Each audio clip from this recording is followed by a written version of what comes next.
సూరే అన్నాబా. ఈ సూరాలో 40 ఆయతులు అవతరణ మక్కాలో జరిగింది. అనంత కరుణామయుడు అపార కృపాశీలుడు అయిన అల్లాహ్ పేరుతో ప్రారంభిస్తున్నాను. ఏ విషయాన్ని గురించి వీరు అడుగుతున్నారు? ఆ మహావార్తను గురించేనా? దాన్ని గురించి వారు రకరకాలుగా చెప్పుకుంటున్నారు. కాదు, వారు అనుకునేది ఎంతమాత్రం కాదు. త్వరలోనే వారికి తెలిసిపోతుంది. అవును, అది ఎంతమాత్రం నిజం కాదు. అదేమిటో త్వరలోనే వారికి తెలిసిపోతుంది. మేము భూమిని పాన్పుగా చేశాము.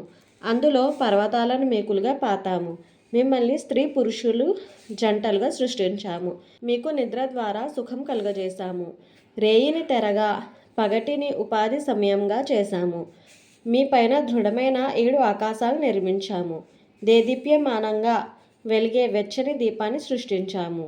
ధాన్యం, కూరగాయలు పండేందుకు, దట్టమైన తోటలు పెరిగేందుకు మేఘాల నుండి ధారాపాతంగా వర్షాన్ని కురిపిస్తున్నాము.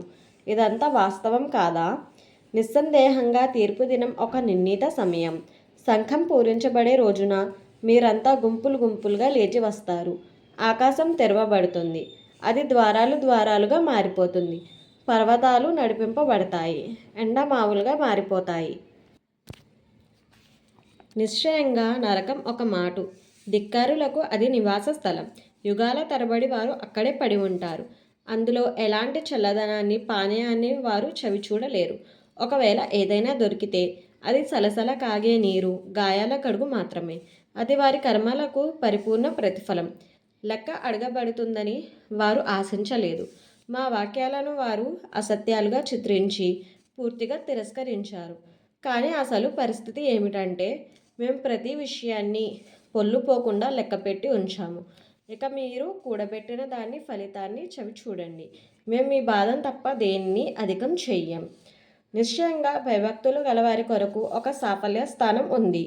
ఉద్యానవనాలు, ద్రాక్ష తోటలు, సమవయస్సు గల సుకన్యలు, మద్యంతో నిండిన మధుపాత్రలు ఉన్నాయి. ఏ విధమైన వ్యర్థ విషయాలను, అసత్యాలను వారు అక్కడ వినరు. ఇదంతా నీ ప్రభు తరపు నుండి లభించే ప్రతిఫలం, చాలినంత బహుమానం.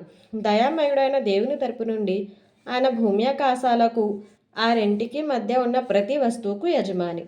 ఆయన ముందు మాట్లాడే ధైర్యం ఎవ్వరికీ లేదు. ఆత్మ, దూతలు బారులు తీరి నిలబడే రోజున కరుణామయుడు అనుమతించిన వారు తప్ప మరెవ్వరూ మాట్లాడలేరు. అది కూడా సవ్యమైన మాట పలికేవారు మాత్రమే మాట్లాడతారు. ఆ రోజు రావటం తథ్యం. ఇక ఎవరైనా సరే ఇష్టమైతే తమ ప్రభు వైపునకు మళ్ళే మార్గాన్ని అవలంబించవచ్చు. సమీపంలోనే ఉన్న శిక్షను గురించి మేము మిమ్మల్ని హెచ్చరించాము.